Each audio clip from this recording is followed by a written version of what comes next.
Hai, selamat datang di bacaan hari ini, hari Rabu tanggal 9 Desember tahun 2020. Selamat datang di bacaan harian, bacaan umum untuk semua zodiak. Ambil jika resonate, lepaskan jika tidak resonate. Silakan lihat description box di bawah video ini untuk rangkuman bacaan hari ini. Oke, kalau kita lihat dari 3 kartu pertama ini, hari ini adalah tentang transformasi, perubahan. Tapi kalau kita lihat kiri dan kanan, sebenarnya dua hal yang positif. Apapun itu, apapun yang kita sudah punya sampai pada hari ini yang sudah ada di tangan kita, sebenarnya itu adalah tetap akan berada di kita dan menjadi dasar buat kita untuk arah ke depan, mengarah pada apa yang sebenarnya kita inginkan. Dari deck yang pertama, ada dua kartu yang keluar. Pertama adalah Wise One, Grow within your current situation. Saya pikir ini adalah buat teman-teman, khususnya teman-teman yang memang secara sadar mengikuti, merasakan sendiri proses perjalanan dari hari ke hari, sehingga mampu melihat, selalu melihat silver liningnya, hikmahnya, bahwa semua peristiwa di dalam kehidupan ini bukan sesuatu yang kita bisa lihat sebagai kayak dilemparkan begitu saja tanpa ada maksudnya. Jadi wise one adalah ketika kita memahami bahwa semua yang tampaknya tidak beraturan itu sebenarnya adalah sesuatu yang memang menjadi arah untuk petunjuk kita ke depan. Dan ini adalah hal yang kita peroleh bukan hanya dengan melihat bagaimana situasi di luar. Kalau tidak ada penyeimbang dari dalam kita sendiri yang mencoba mengcoding, memberi makna terhadap peristiwa tersebut, maka line-nya tersebut, dotted line-nya, ya garis yang menghubungkan satu hal dengan yang lain hal itu, tidak akan juga mampu kita buat.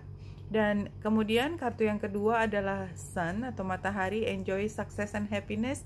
Saya pikir ini buat beberapa teman yang memang sudah berusaha untuk lebih tinggi daripada kejadian itu sendiri. Jadi kejadian kita bisa pahami dari katakanlah kalau kita lihat kayak berita acara gitu kan. Jadi ya apa adanya itu yang disebutkan. Tetapi kita bisa melihat lebih jauh daripada itu ketika kita mampu menafsirkan apa yang lebih dalam, yang menjadi silver liningnya. Tadi saya sebutkan berkali-kali adalah apa yang menjadi hikmah dari semua yang kita hadapi tersebut lebih dalam daripada apa yang muncul secara fisik yang mudah dipahami oleh banyak orang. Dan ini adalah satu perjalanan, ya. Jadi karena ini posisinya adalah masa lalu, memang itu adalah perjalanan kita yang kita patut untuk hargai, bahwa memang beginilah cara kita belajar. Bukan sesuatu hal yang disampaikan secara verbal, tetapi sesuatu yang kita alami sendiri dan kita menarik sendiri maknanya dari peristiwa tersebut. Dan saya yakin untuk peristiwa yang sama, itu setiap orang punya cara yang berbeda untuk memaknai satu kejadian, dan dengan tingkat kematangan yang berbeda juga. Tadi wise one keluar, jadi dengan tingkat kematangan yang berbeda, maka seberapa besar kita mampu menangkap makna dari apa yang kita sudah pelajari itu juga berbeda. Dan saya pikir hari ini adalah tentang protection minimal ke kita sendiri. Kita memproteksi kemampuan yang sudah kita peroleh supaya tidak korup, ya, tidak hilang, tidak abrasi. Untuk hal lain yang kita kembali ke basic lagi. Karena apa? Karena kalau kita tidak mempertahankan pada tingkat yang tersebut, kita akan dengan sangat mudah, karena memang yang gamblang itu adalah yang keseharian tersebut, dan tidak ada yang salah tentang hal tersebut juga. Tetapi kalau kita kembali ke level tersebut, maka nanti akan ada satu siklus lagi yang memaksa kita belajar untuk tingkat yang lebih tinggi. Proteksi, abundance sebenarnya adalah, ini memang kita bisa maknai dengan berbagai cara. Abundance yang paling pertama kita asosiasikan adalah abundance terkait dengan kepemilikan, emosi yang rasanya kita happy, bahagia. Tetapi abundance saya lihat ini lebih dari itu, ketika kita dalam posisi yang kayaknya sumber informasi, sumber pemahaman itu kayak tidak pernah habis. Jadi yaitu resourceful istilahnya adalah ketika kita mampu melihat dari semua hal, ya, dan itu diambil dari dalam diri kita mengenai apa saja dalam kehidupan yang membuat kita merasa cukup, kita merasa kaya, kita merasa punya semua yang kita butuhkan untuk menjalani keseharian maupun sesuatu yang lebih besar daripada itu. Dan kenapa kita berpikir seperti itu? Sebenarnya adalah karena kita dengan bulan yang berada di Libra pada saat ini di 2 derajat di awal, dan kemudian dia oposisi dengan Chiron. Barangkali ini yang paling besar pengaruhnya adalah ketika kita mengambil semua source tersebut yang tadi saya sebutkan sebagai resourceful abundance itu dari kekayaan batin kita, dan kekayaan batin kita itu diperoleh bukan dari keseharian tadi yang sifatnya seperti berita acara yang saya sebutkan, tetapi sesuatu yang lebih dalam daripada itu. Itu adalah fungsi dari Chiron. Chiron yang mampu melihat lebih jauh daripada apa yang hanya terlihat di permukaan. Nah, karena Chiron berada di Aries, maka memang semua pembelajaran itu lebih langsung terkena pada diri sendiri. Dan ketika kita memahami tentang bagaimana diri kita yang sudah melewati asam garam dalam hubungan dengan orang lain, karena dia oposisinya adalah bulan di Libra, maka di situ kemudian kita bisa mengambil satu makna yang lebih tinggi tentang bagaimana kita akan merencanakan. Ya, merencanakan itu tidak harus sesuatu yang sifatnya formal, tetapi gimana nanti kita ke depannya dalam hal membina hubungan. Dan saya pikir dengan situasi begitu besar dampaknya, ya, banyak orang yang memang pada saat ini adalah saat yang tepat untuk mulai sesuatu yang baru, termasuk mulai dalam berpikir tentang hubungan yang berikut. Jadi hubungan itu sendiri belum ada, tapi kita sudah bisa mengambil pelajarannya dari hubungan yang lalu. Dan kenapa ini begitu besar pengaruhnya? Karena pada saat ini bulan berpindah dari Virgo masuk ke Libra. Itu adalah energi ketika kita belajar dari keseharian, kemudian bisa mengambil intinya, dan kita bisa melihat ini untuk kita proyeksikan, kita refleksikan kepada orang lain.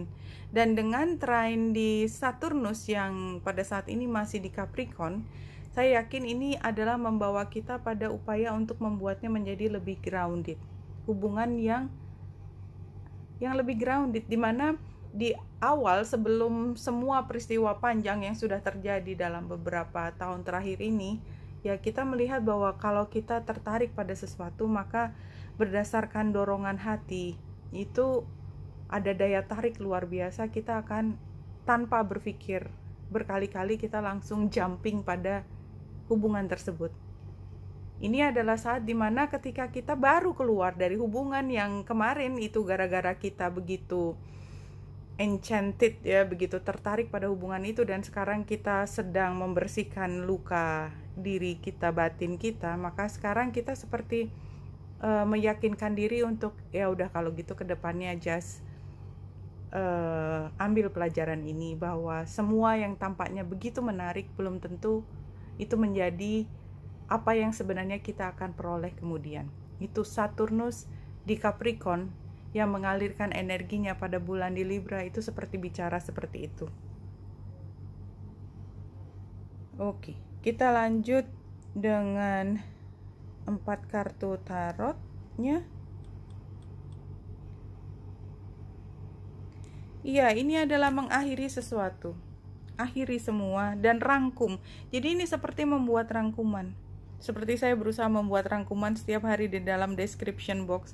Banyak cerita yang bisa muncul dari kartu satu persatu, individual kartu bicara sendiri. Tetapi ketika membuat rangkuman, itu saya mencoba untuk membuatnya menjadi alur yang utuh, yang mengalir dan bisa dipahami orang. The world itu seperti itu. Jadi dari semua pecahan-pecahan, potongan-potongan, kita berusaha membuatnya menjadi mozaik. Tapi mozaik itu sendiri tidak akan ada manfaatnya kalau kita tidak mengerti alur ceritanya. Maka hari ini seperti kita begitu. Jadi kita memahami, oh kemarin begini, oh waktu itu juga, 2 tahun yang lalu begini, ternyata sekarang begini. Jadi kita seperti sedang menghubungkan satu titik dengan titik yang lain untuk memahami cerita besarannya. Dan itu adalah metode untuk kita mampu memahami, mengambil sari dari satu kejadian. Dan kalau kita lihat di kanan, The Lovers itu adalah hasilnya, pada akhirnya kita pahami semua hubungan yang membuat kita bahagia itu adalah hubungan yang benderang, tidak pernah disembunyikan. Telanjang adalah karena tidak ada yang disembunyikan, bukan berarti ini adalah gambar yang seksual aja, bukan, dan itu termasuk di dalamnya, tapi ini tidak harus selalu tentang seksual. Ini menggambarkan betapa kita menjadi diri kita apa adanya dan tidak berusaha untuk menutupi, karena itu yang kita peroleh ketika kita mampu merangkum, karena kita bisa melihat lebih jauh daripada itu. Kita bisa melihat lebih jauh daripada baju yang menutupi seseorang. Tentu saja saya tidak mengatakan dalam konotasi yang tersebut bahwa kita bisa melihat bahwa setiap orang aslinya itu selalu membawa sesuatu yang menarik. Ya, gambar apel dan ular yang berada di belakang tokoh perempuan, dan selalu punya gairah seperti gambar api yang ada, pohon api yang ada di belakang laki-laki ini. But it's all okay. Di antara dua orang ini ada gunung, ada awan, tetapi semua itu adalah di dalam naungan satu intensi yang paling baik untuk masing-masing, untuk kedua belah pihak. Jadi ini energi di mana keseimbangan itu begitu dominan, itu dirasakan pada hari ini ketika bulan tadi masuk ke dalam Libra, sehingga energi keseimbangan itu seperti ingin untuk didengarkan. Oke, kita ambil informasi terakhir untuk merangkum bacaan hari ini dari Spirit Guides yang mengatakan padamu, the animals in your life are fully alive in every moment. They are great role model for you. Ya, jadi saya pikir ini adalah tentang pembelajaran. Kembali lagi tadi utamanya dari bacaan ini adalah tentang membuat rangkuman, membuat hubungan antara satu titik dengan titik lain, sehingga kita mampu melihatnya tidak sebagai potongan tetapi satu alur cerita yang memang sebenarnya cerita yang indah itu ingin disampaikan kepada kita untuk kita mampu menarik yang terbaik dari pembelajaran tersebut, bukan untuk menyakiti kita tetapi untuk kita belajar sesuatu dari hal tersebut. Oke, Wenita Indrasari sini, semoga membantu. Salam hati dan cahaya.